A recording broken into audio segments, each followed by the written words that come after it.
ഈ നോപ്പിയിൽ പലരും വന്ന് പറയുന്ന ഒരു ബുദ്ധിമുട്ടാണ് ശോധനക്കുറവ്.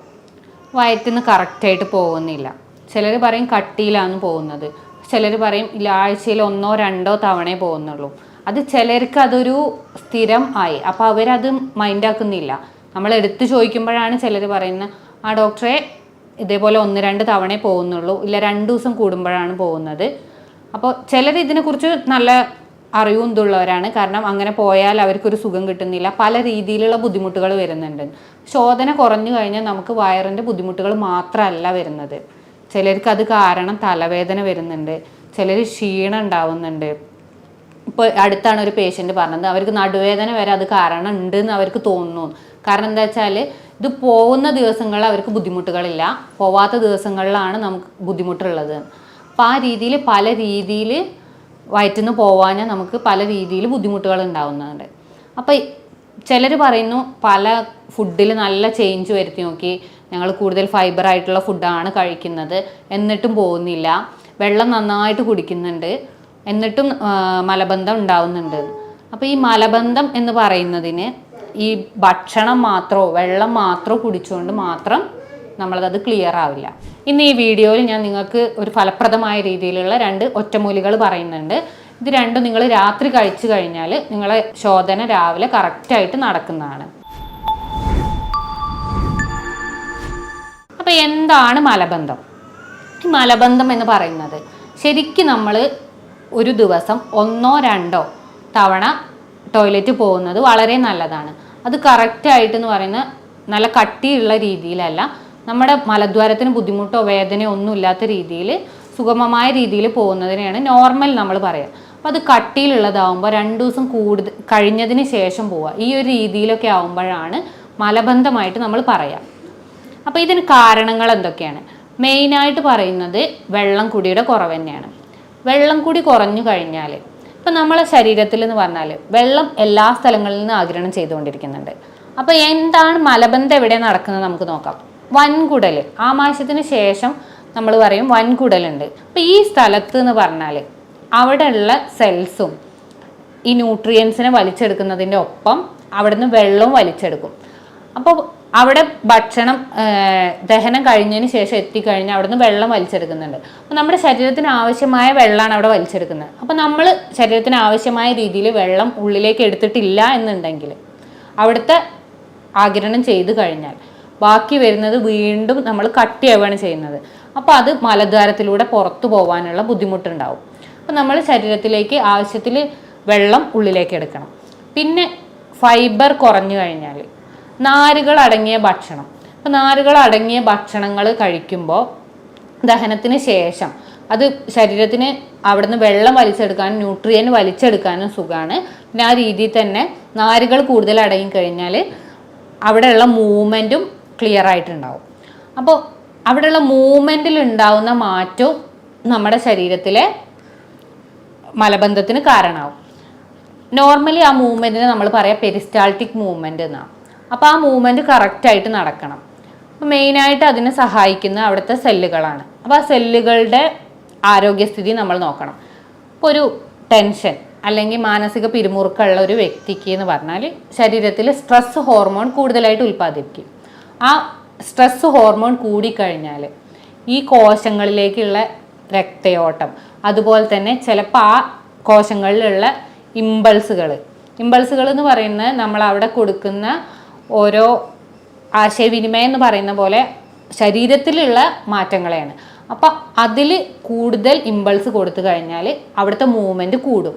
അല്ല, സ്ട്രെസ്സ് കൂടുന്നതിനനുസരിച്ച് ആ ഇമ്പൾസ് കുറയുകയാണെന്നുണ്ടെങ്കിൽ ഈ കോർട്ടിസോളിൻ്റെ ഉൽപ്പാദനം കൂടുമ്പോൾ നമ്മൾ അവിടുത്തെ ഇമ്പൾസ് കുറയുകയാണെന്നുണ്ടെങ്കിൽ അത് മലബന്ധത്തിനും കാരണമാവും.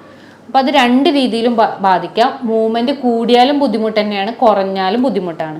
പിന്നെ നമ്മുടെ ശരീരത്തിൽ ടെൻഷൻ കൂടുമ്പോൾ നമ്മുടെ ടെൻഷനെയും ബ്രെയിനിനെയും അതുപോലെ തന്നെ വൻകുടലിനെയും കണക്ട് ചെയ്യുന്ന ഒരു ബ്രെയിൻ ഗട്ട് ആക്സിസ് എന്ന് പറയും. അതൊരു ബൈ ഡയറക്ഷണലാണ്, അങ്ങോട്ടും ഇങ്ങോട്ടും ഉള്ള ചാനലാണ്. അത് മെയിനായിട്ട് നിയന്ത്രിക്കുന്നത് വാഗസ് നെർവാണ്. അപ്പോൾ ആ നാഡിയിലുള്ള എന്ത് മാറ്റവും അവിടെ മാറ്റങ്ങൾ ഉണ്ടാവും. അപ്പോൾ ചിലപ്പോൾ കൂടുതലായിട്ടുള്ള മാറ്റങ്ങളാവാം, മൂവ്മെൻറ്റ് കൂടും. ആ പെരിസ്റ്റാൾട്ടിക് മൂവ്മെൻറ്റ് കൂടാം, വൻകുടലിൻ്റെ ചലനശേഷി കൂടും കുറയും ചെയ്യാം. അപ്പോൾ അതിനനുസരിച്ചൊക്കെ ശരീരത്തിൽ മാറ്റം ഉണ്ടാവും. പിന്നെ മെയിനായിട്ട് പറയുന്ന ഒരു കാര്യമാണ് വിറ്റാമിൻ സിൻ്റെ ഡെഫിഷ്യൻസി. ഈ വിറ്റാമിൻ സി ശരീരത്തിൽ കുറഞ്ഞു കഴിഞ്ഞാൽ കൊളാജൻ എന്ന് പറയുന്നതിൻ്റെ പ്രൊഡക്ഷൻ കുറയും. ഇത് ഇൻറ്റസ്റ്റൈൻ്റെ വൻകുടലിൻ്റെ ഫങ്ഷനിങ്ങിന് മെയിനായിട്ട് വേണ്ട ഒരു സാധനമാണ് കൊളാജൻ. അപ്പോൾ ഈ കൊളാജൻ്റെ പ്രൊഡക്ഷൻ കുറഞ്ഞു കഴിഞ്ഞാൽ അതും മലബന്ധത്തിന് കാരണമാവും. അതേപോലെ തന്നെ വിറ്റാമിൻ സി കുറഞ്ഞു കഴിഞ്ഞാൽ വാട്ടർ ആഗിരണം ചെയ്യുന്നത് കൂടും. അത് കൂടിക്കഴിഞ്ഞാൽ നമ്മളെ മലത്തിൽ വെള്ളം കുറയുന്നതിനനുസരിച്ച് കട്ടിയാവുകയും അത് മലബന്ധത്തിലേക്ക് കാരണമാവുകയും ചെയ്യും. പിന്നെ മലബന്ധം എന്ന് പറഞ്ഞാൽ ഒരു ഒറ്റയ്ക്ക് മീൻസ് അത് ഒരു അസുഖം മാത്രമായിട്ട് നമ്മൾ കണക്കാക്കാൻ പാടില്ല. അതൊരു അസുഖത്തിൻ്റെ ഒരു ബൈ പ്രൊഡക്റ്റ് ആയിട്ടാണ് വരുന്നത്. അപ്പോൾ തൈറോയിഡിൻ്റെ പ്രവർത്തനം കുറഞ്ഞു കഴിഞ്ഞാൽ പ്രമേഹം ഉള്ളവർക്ക് ഈ ഒരു രീതിയിൽ ശരീരത്തിൽ എന്ത് മാറ്റങ്ങളുള്ളവർക്കും മലബന്ധം വരാം. പിന്നെ മെയിനായിട്ട് പറയുന്ന ഒരു റീസണാണ് നടുവേദന. നടുവേദന കാരണവും മലബന്ധം ഉണ്ടാവാം. നടുവേദന കാരണം എങ്ങനെ മലബന്ധം ഉണ്ടാകുന്നതെന്ന് ചോദിച്ചാൽ നമ്മുടെ സുഷുമ്ന നാഡിയിൽ എന്തെങ്കിലും ട്യൂമർ വന്നു കഴിഞ്ഞാൽ ആ ട്യൂമർ വന്നു കഴിഞ്ഞാൽ അതിന് ശേഷം അവിടുന്ന് അങ്ങോട്ടുള്ള എല്ലാ നാഡികൾക്കും അമർച്ച വന്നു. അതുപോലെ തന്നെ നമുക്ക് സെൻസേഷൻ കിട്ടില്ല. അപ്പോൾ ഇത് കാരണം നമ്മൾ മൂത്രത്തിൻ്റെ ബുദ്ധിമുട്ടുകളും ഉണ്ടാവും. അതേപോലെ തന്നെ മലദ്വാരത്തിൻ്റെ ഫങ്ഷനിങ്ങിലും കുറവുണ്ടാവും. അപ്പോൾ ആ ചലനശേഷി കുറഞ്ഞു കഴിഞ്ഞാൽ മലം കട്ടിയാവും ചെയ്യുക. അവിടെ മലം കൂടുതലായിട്ട് നിൽക്കുകയാണ് ചെയ്യുക. അപ്പോൾ വീണ്ടും വെള്ളം വലിച്ചെടുക്കുമ്പോൾ അത് കട്ടിയായി പോവാതിരിക്കുകയും മലബന്ധം ഉണ്ടാവുകയും ചെയ്യും. അതുപോലെ തന്നെയാണ് കാൽഷ്യക്കുറവ്. കാൽഷ്യക്കുറവ് ഉണ്ടായി കഴിഞ്ഞാലും നമുക്ക് മലബന്ധം ഉണ്ടാവാം. പിന്നെ നമ്മൾ ശ്രദ്ധിക്കാത്തൊരു റീസണാണ് നമ്മൾ കറക്റ്റായിട്ട് സ്ഥിരമായിട്ട് ഒരേ ടൈമിൽ പോവുകയാണ്. അല്ല, അപ്പോൾ ഒരു 2-3 ദിവസങ്ങളിൽ നമ്മൾ സമയം തെറ്റി ഒരു 5-6 മണിക്കൂർ ലേറ്റായി മീൻസ് പോകണം എന്നുള്ള തോന്നൽ ഉണ്ടായിട്ട് നമ്മൾ പോയിട്ടില്ല എന്നുണ്ടെങ്കിൽ അപ്പം അത് വൻകുടലിൽ അല്ലെങ്കിൽ മലദ്വാരത്തിൻ്റെ അവിടെ മലം എത്തിയിട്ടുണ്ട്, പക്ഷെ നമ്മൾ പോകുന്നില്ല എന്നുണ്ടെങ്കിൽ വീണ്ടും അവിടെ നിന്ന് വെള്ളം വലിച്ചെടുത്തുകൊണ്ടേയിരിക്കുകയാണ്. ശരീരം ആഗിരണശേഷി കുറയ്ക്കില്ല, എവിടെയാണോ ഉള്ളത് അവിടെ നിന്ന് വെള്ളം വലിച്ചെടുത്തുകൊണ്ടേയിരിക്കും. അപ്പോൾ ഇത് വീണ്ടും കട്ടിയാവുകയാണ് ചെയ്യുന്നത്. അപ്പോൾ അത് പോകാനും ബുദ്ധിമുട്ടുകൾ ഉണ്ടാവും. ആ പോയി കഴിഞ്ഞ വേദന ബുദ്ധിമുട്ടുകൾ ആ രീതിയിൽ വരും. കാരണം അവിടെ ഫിഷർ വരാനും അതിൻ്റെ ഭാഗമായിട്ട് പല കോംപ്ലിക്കേഷൻസ് വരാനും കാരണമാവും. അപ്പോൾ ഈ ഒരു രീതിയിലാണ് മലബന്ധം ഉണ്ടാവുന്നത്. ഇനി ഇതെങ്ങനെ നമുക്ക് മെഡിസിൻസ് കൂടാതെ നിയന്ത്രിക്കാമെന്ന് ആദ്യം നോക്കാം. മലബന്ധം ഇല്ലാതാക്കാൻ വേണ്ടി നമ്മൾ മെയിനായിട്ട് ചെയ്യേണ്ടത് ഒരു കൃത്യമായ ടൈം. അപ്പോൾ നമ്മളെ ശരീരം എന്ന് പറയുന്നത് ഒരു ബയോളജിക്കൽ ക്ലോക്കാണ്. ഉറങ്ങാനും അതുപോലെ തന്നെ ഫുഡ് കഴിക്കാനും. അപ്പോൾ അതുപോലെ തന്നെ നമുക്കൊരു പ്രാധാന്യം അർഹിക്കുന്ന ഒരു കാര്യമാണ് ടോയ്ലറ്റ് പോവുക. അപ്പോൾ ഇത് കറക്റ്റ് ഒരു ടൈമിൽ ഫോളോ ചെയ്യാൻ നോക്കുക.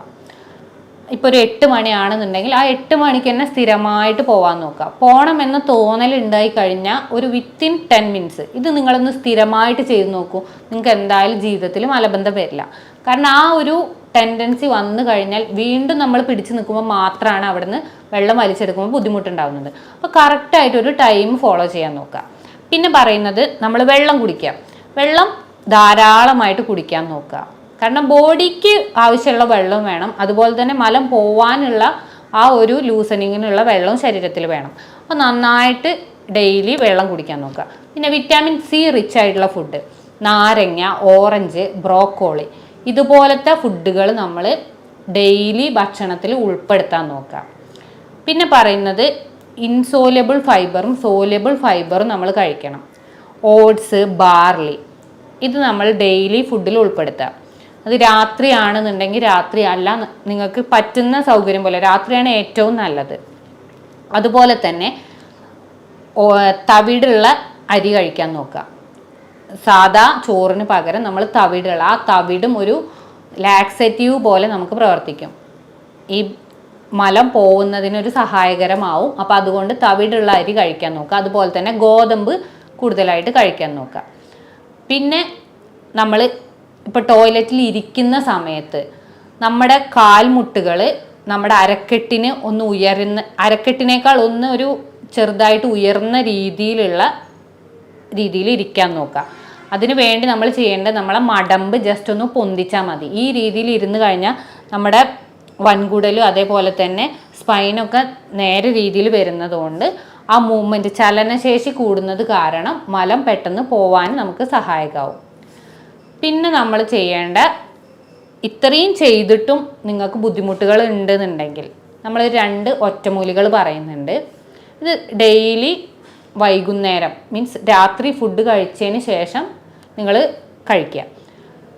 ആദ്യത്തേന്ന് പറയുന്നത് ഒരു കട്ടൻ കാപ്പി, നല്ല സ്ട്രോങ് ആയിട്ട് പഞ്ചസാര കംപ്ലീറ്റ് ഒഴിവാക്കിയതിന് ശേഷം സാധാ ഒരു ചുടുവെള്ളത്തിൽ കാപ്പിപ്പൊടി ഇട്ടിട്ട് ഒരു കട്ടൻ കാപ്പി ഉണ്ടാക്കുക. കട്ടൻ കാപ്പി ഉണ്ടാക്കിയതിന് ശേഷം അതിൽ 2 സ്പൂണ് ഒലീവ് ഓയിൽ, കൂടുതലായിട്ട് എടുക്കണ്ട, കാരണം അത് പിന്നീട് ചിലപ്പോൾ വയറിളക്കത്തിന് കാരണമാകും. അപ്പോൾ 2 സ്പൂൺ ഒലീവ് ഓയിൽ എടുക്കുക. എന്നിട്ട് അത് രാത്രി കഴിച്ചതിന് ശേഷം കിടക്കുക. രാവിലെ നിങ്ങൾക്ക് സുഗമമായ രീതിയിൽ മോശം പോവും.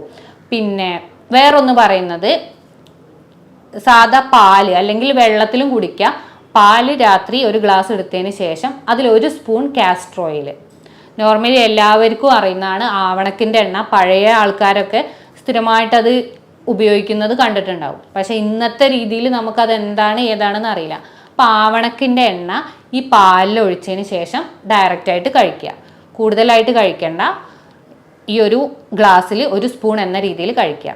ഇത് സ്ഥിരമായിട്ട് ഒരാഴ്ച ചെയ്യുമ്പോൾ, ഒരു ദിവസം ചെയ്യുമ്പോൾ തന്നെ നിങ്ങൾക്ക് മാറ്റങ്ങൾ മനസ്സിലാവും. പിന്നെ അത് ഒരാഴ്ച കണ്ടിന്യൂ ചെയ്യുകയാണെന്നുണ്ടെങ്കിൽ നിങ്ങൾക്ക് മലബന്ധം കൺട്രോൾ ചെയ്ത് പോവാവുന്നതാണ്.